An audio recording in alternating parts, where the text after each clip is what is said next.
Last week, I gave you my top 11 worst films of 2022. So today, I want to double the love and talk about the 22 best films of the year.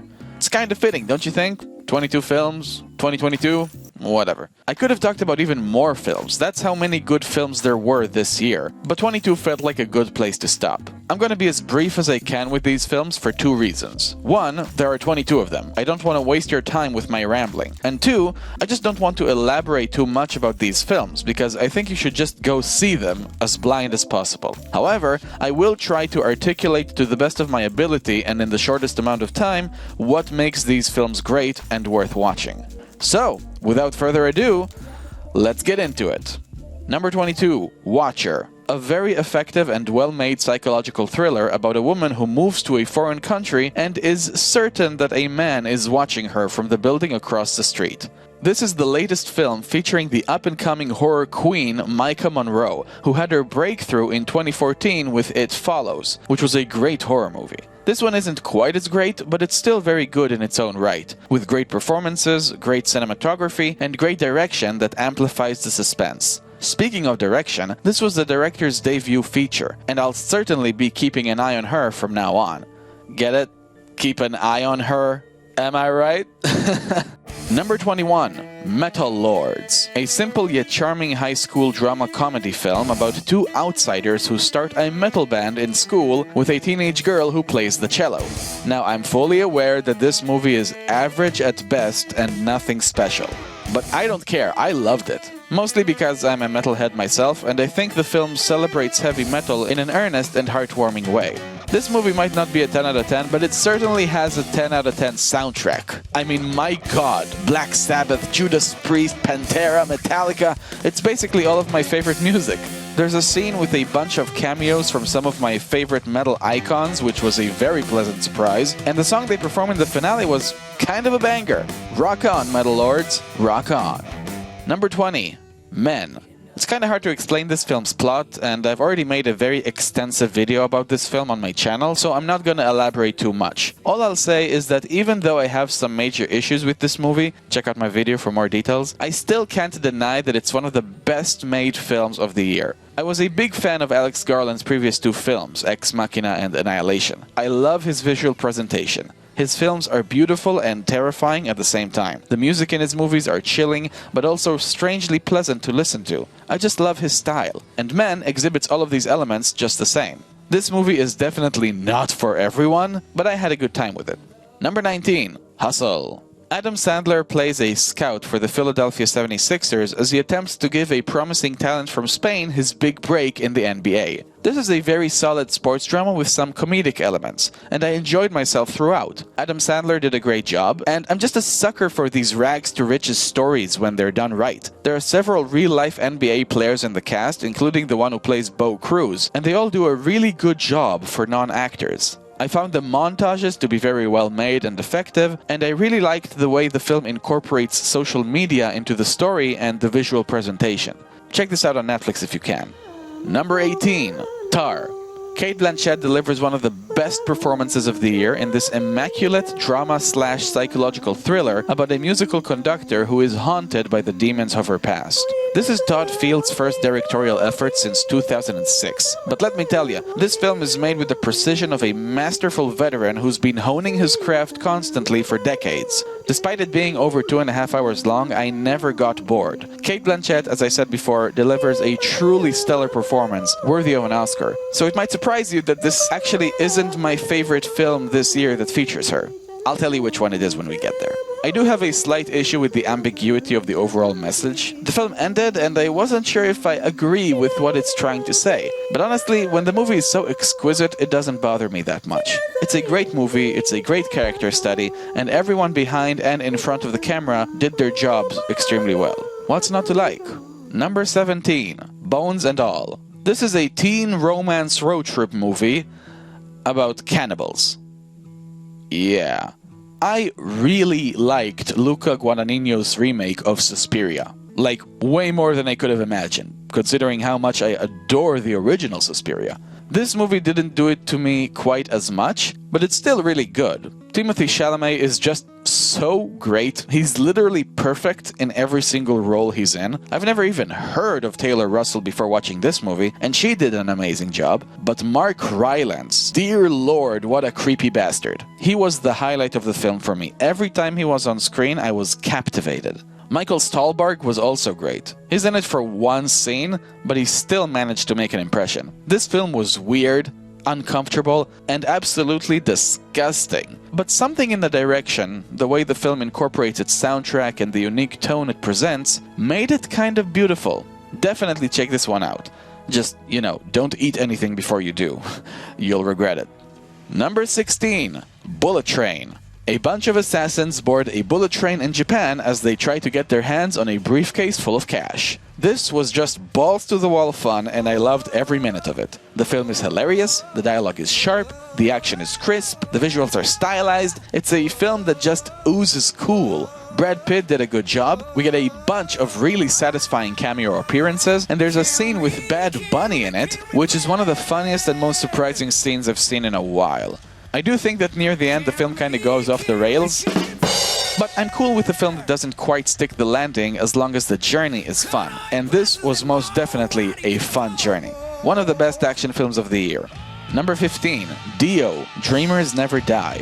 This is the best documentary I've seen all year, about the life and story of one of the most legendary heavy metal vocalists in history, Ronnie James Dio. Obviously, I adore Dio, I love his music, but I wouldn't say that I'm like a hardcore ultra fan of his, which makes it all the more sweeter to say that this movie can be enjoyed by just about anybody, even those who don't listen to heavy metal, because Ronnie James Dio was just a fascinating individual with an incredible story. I liked the presentation, the playful texts that pop up every now and again. I liked the silly, over-the-top reenactments of certain scenes. The film was very charming. I learned a bunch of things about the man that I never knew, like that he began his recording career in the 50s, before the Beatles. This man really was a legend. I loved the interviewees the movie brings on, especially Jack Black, who really steals the show. Just a great experience all around. This film really felt like the pot of gold at the end of the rainbow. A fitting send-off to one of the greatest man and musical careers the world has ever seen. Rest in peace, legend. Number 14. Pinocchio. No, not that Pinocchio. This Pinocchio. Guillermo del Toro's Pinocchio. This is a much darker and more fascinating take on the Pinocchio story than the Disney version. And it's apparent in every single frame how much passion and care went into making it. It's gorgeously animated, the voice acting is excellent, and I cared about the characters. Geppetto's backstory is expanded and is actually given purpose this time. Unlike that other movie. The film explores multiple themes such as war, death, and morality, and of course, the film has all the lovably creepy vibes we've learned to expect from Guillermo del Toro. Also, Cate Blanchett plays a monkey in this movie, and that's just objectively wonderful. Told you Tar wasn't my favorite movie with Cate Blanchett this year. Definitely check this one out on Netflix. Number 13. Weird, the Al Yankovic story. The absolutely, totally, beyond a shadow of a doubt true story about the man who claimed his fame by taking popular songs and making up new, silly lyrics for them. This was so much better than Elvis. It's a biopic about the king of parody and a parody of biopics at the same time. Wrap your head around that. Daniel Radcliffe being cast as Weird Al Yankovic is just insane. But when I realized that the movie itself was a parody, I thought casting him was a genius move. This is one of the funniest and most absurd movies of the year by far. Every single scene with Madonna is just pure gold. The plot goes in all sorts of crazy directions, constantly ratcheting up the insanity all the way to the simply absurd climax, just like any good comedy worth its salt should. This was an absolute blast, and I can't wait to watch it again. Number 12. Decision to Leave. A detective investigates a woman who's suspected of murdering her husband. The only trouble is that they begin to develop feelings for one another, which complicates the situation. Park Chan-wook is an incredible director, and saying this film is well made is an understatement. The visual presentation is just outstanding. The cinematography and the editing were terrific. When you watch the film, you get the sense that you're in very good hands. The only trouble is that this film is really complicated. This is the most challenging movie I've seen all year. There were several moments when I felt a tad lost, I was confused, and I didn't understand exactly what was going on at all times. It just felt like a sensory overload of information at certain points. But still, I urge you, give this film a chance, because underneath all of the complexity, you get one of the most heartbreaking, visceral, and satisfying viewing experiences of the year. Park Chan-wook has hit it out of the park once again. Number 11. Triangle of Sadness. A bunch of rich people go on a cruise ship, and craziness follows. This is the Palme d'Or winner of 2022, and it's one of the best films of the year. Just shy of my top 10. Ruben Östlund also directed Force Majeure, which I loved, and this film was in the same vein. Triangle of Sadness really hit my sweet spot when it comes to humor. It's very dry, and it's stretched out as much as possible, and I laughed my ass off multiple times. I loved the social commentary, I loved all the scenes with Woody Harrelson, he was hilarious, and I loved how crazy and unpredictable the story was. There's a very disgusting scene in the middle, which I will not spoil, just brace yourselves. Overall, it's a great film by a great director, and you should really check it out, knowing as little about it as possible. Number 10. Turning Red, my favorite animated movie of the year. It tells the story of a young girl whom, upon reaching puberty, turns into a giant red panda every time she gets emotional. This is a great family film that can be enjoyed by kids and adults alike. The animation is fantastic, and the jokes are fast-paced, unapologetic, and in your face. I just loved how energetic this film was. There was never a dull moment, never a wasted opportunity to push the story forward or to tell another joke. I loved all the characters. The main character in particular is really sweet and kinda reminds me of a kid version of my wife. The relationship between the main character and her mother is the driving emotional force of the film. And without spoiling anything, let me just say that the ending was really satisfying. A great experience. This film was fun, funny, entertaining, and emotional, and it deserves this very high placement on my list. Number 9.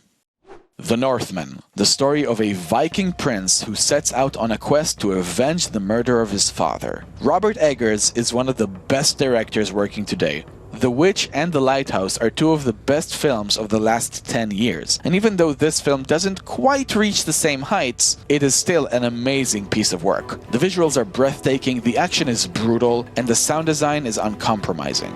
This movie was one of the most visceral experiences I had in the movie theater this year. It grabs you by the balls for 136 minutes and never lets go. Alexander Skarsgård's performance was excellent and physical. You feel the blows that he delivers and receives, and, well, let's just say that he looks the part. Damn, this boy's ripped! All the actors did a great job and left an impression. Even Willem Dafoe and Björk, who only show up for one scene each. The presentation oozes authenticity. You really feel like 10th century Scandinavia has been resurrected right in front of your eyes. An absolutely stellar job. This film isn't for the faint of heart, but damn if it isn't one of the best executed films I've seen all year.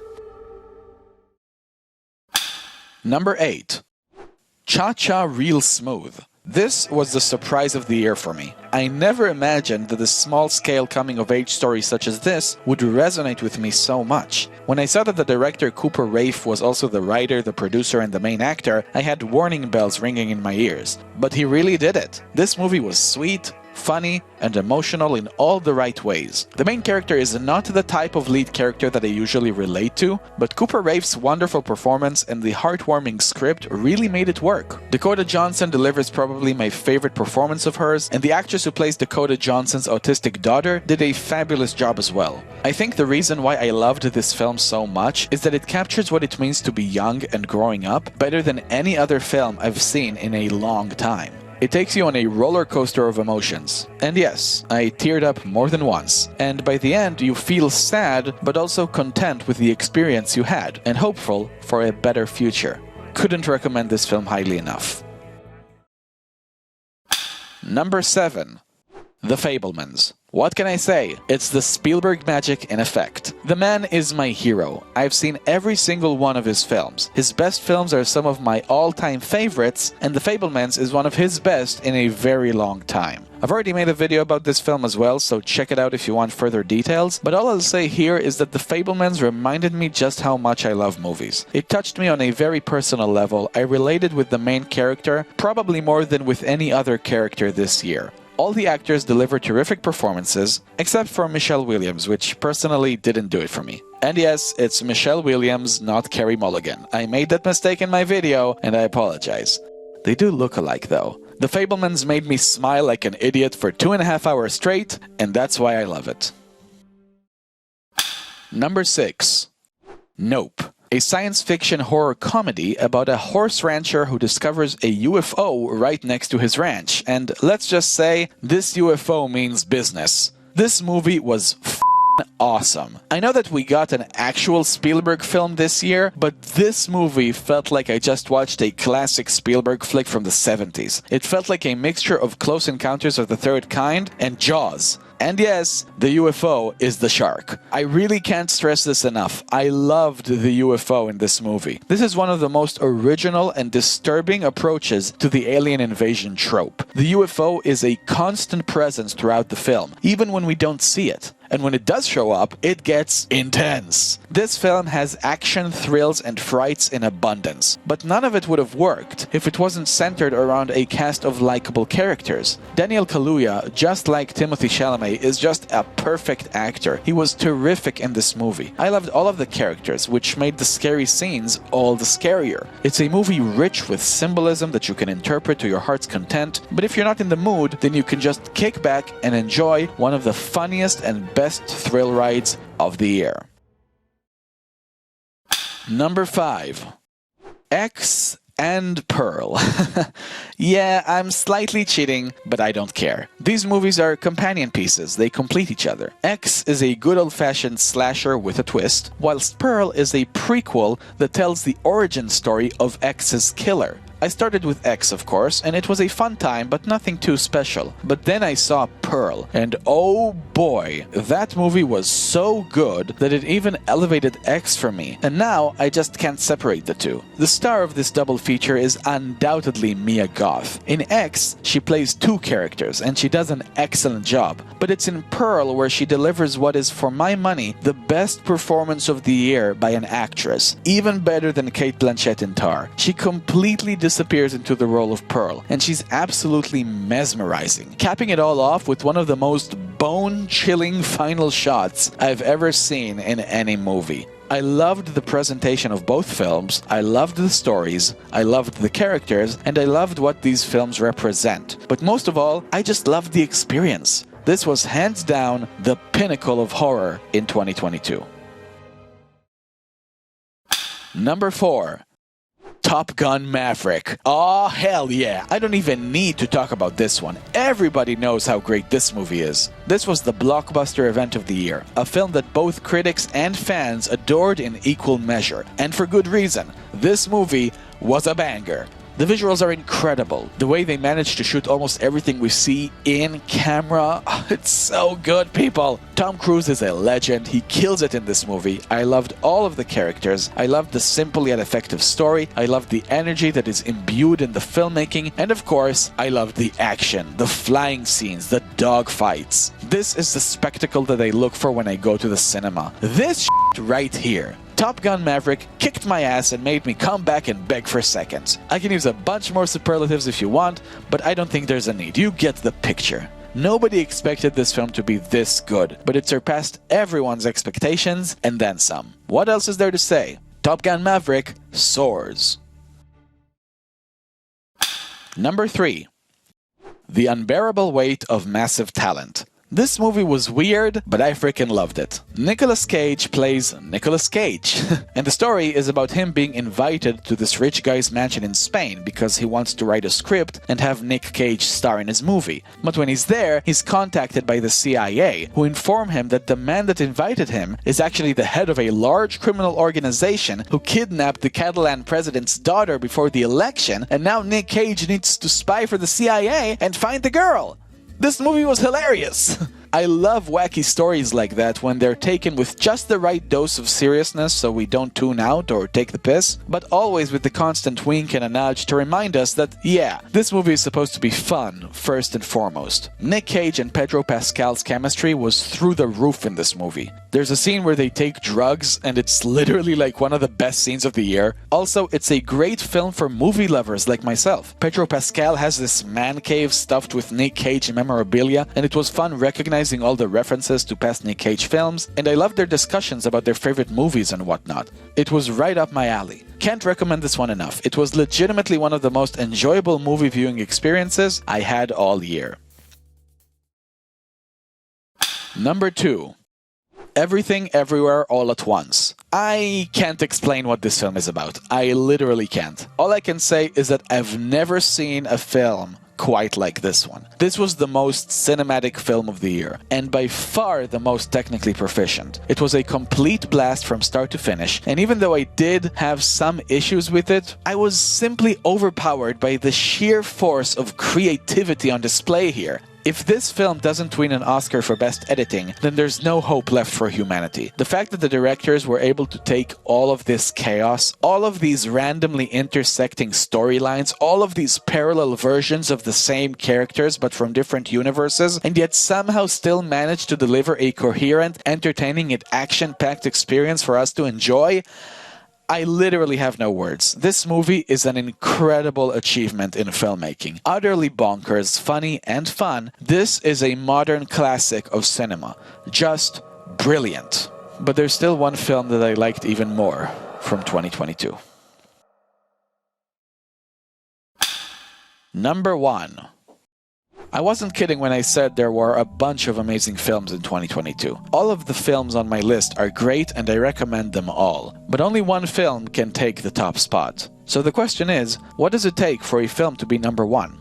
Well, if you ask me, besides it needing to be well made on a technical level, it also needs to be close to flawless as possible. For a film to be the best, it needs to have little to nothing wrong with it, almost zero shortcomings. It needs to show up, do its job well on all fronts, and leave me on a positive note, satisfied. And in 2022, no film was closer to this feat than The Banshees of Inisherin. I had no issues with this movie. The story? Engaging. The characters? Captivating. The presentation? Outstanding. The laughs? Hard-hitting. The themes? Thought-provoking. The overall execution? Masterful. Martin McDonagh has never made a bad film in his life, and this one continues his streak. Colin Farrell and Brendan Gleeson have wonderful chemistry together. Every time they shared the screen, it was an utter joy. I loved how I never knew where the story was going to go, and I trusted this movie to take me on a journey, and it didn't disappoint. This film was a complete experience from beginning to end. I enjoyed myself throughout, and by the end, I knew that this was my number 1 film of the year. What did you think of my list? Let me know in the comments below, and also tell me what your favorite films of the year were. Let me know if there are any films that I missed. If you enjoyed the video, then please hit the like button, it'll help my channel out. And if you want to see more of my videos, then subscribe to my channel so you won't miss my future uploads. Thank you all very much, and a Happy New Year!